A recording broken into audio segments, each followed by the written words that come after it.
So good day po sa ating lahat.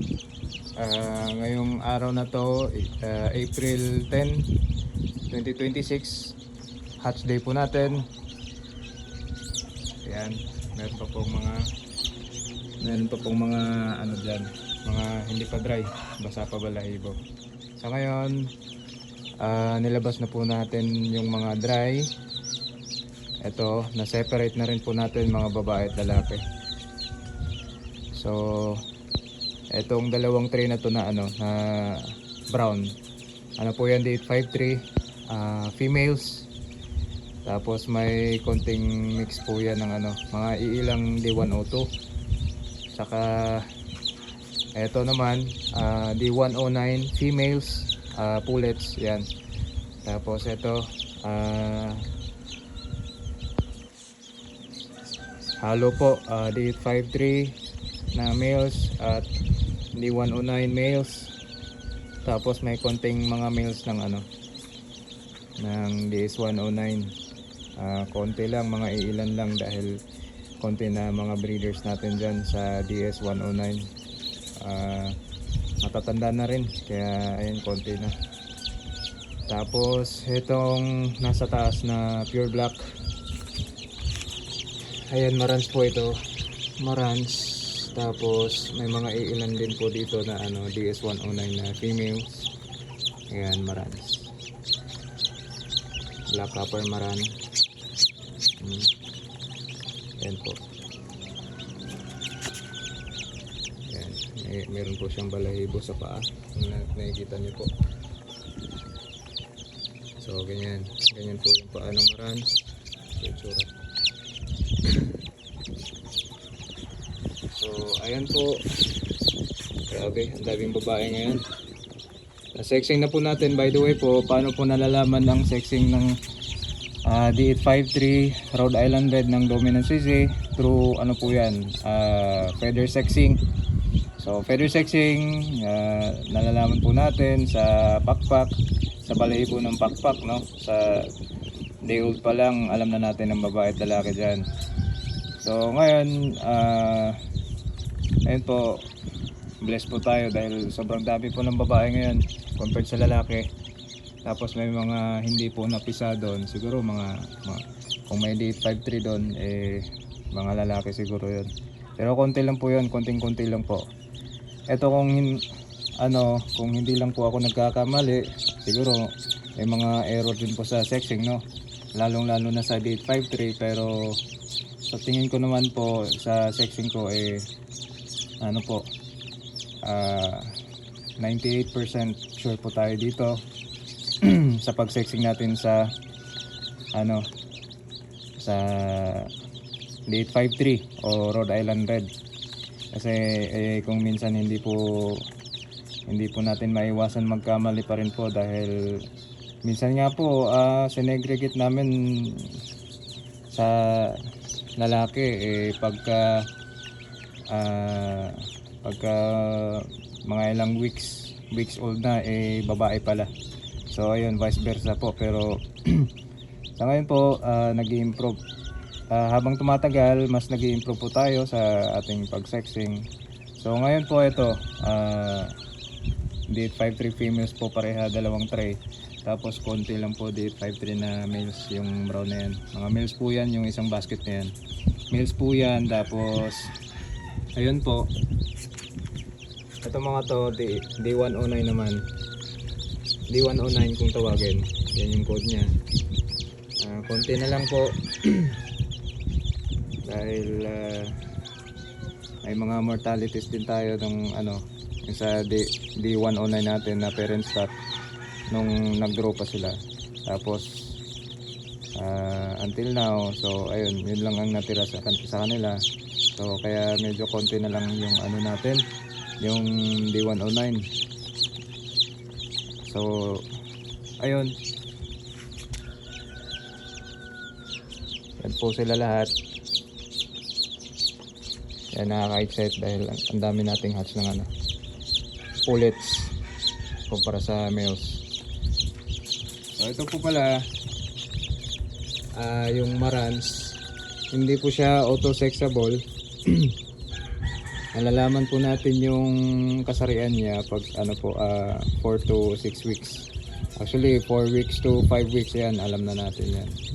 So sa mga nagtatanong po kung auto-sexable din po ba ang ang Black Copper Maran or DCM, ay hindi po siya auto-sexable pagka hatch po or day old. Ano po siya, 4 to 5 weeks old na nalaman natin ang lalaki at babae. Yan. So ayun nga, gaya nga ng sabi ko po, itong D853 nalalaman po natin via feather sexing. Ito, papakita ko sa inyo, sample lang po. Ayan, sample natin para makita nyo. Ayan, ganito po itsura. Sana po yung nakikita nyo o napapansin nyo.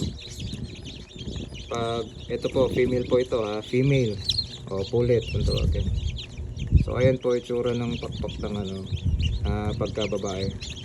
Meron pong yung stick ng niya ng feather ayan, hindi po uniform.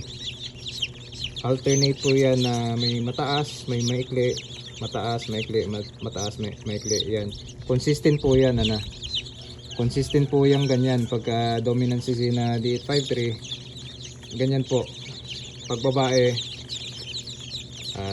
auto-sexable. Lalaki, babae. So yan, pagka babae, ganyan po. Mahaba yung ganyan yung pakpak.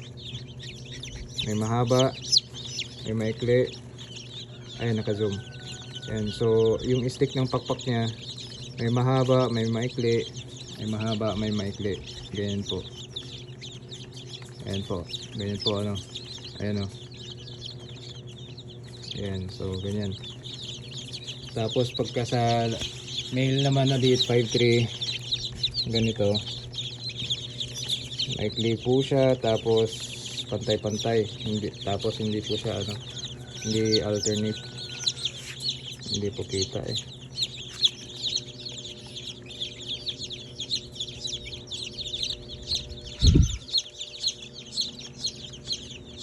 So ganyan. So sana nakikita nyo.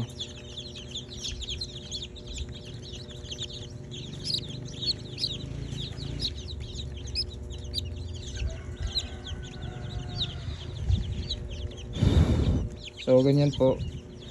Ganito. Ay, lalo na. Ito. So ganyan, uniform, hindi siya katulad ng female na alternate.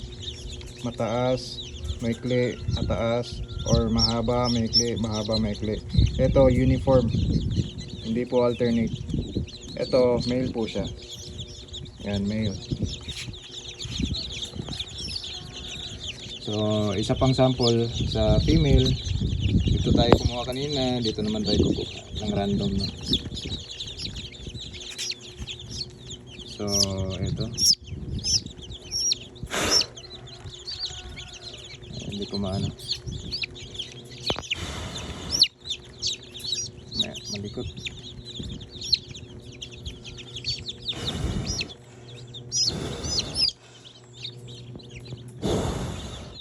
So ayan. Meron pong hindi po klaro. Wala po tayo ng iba.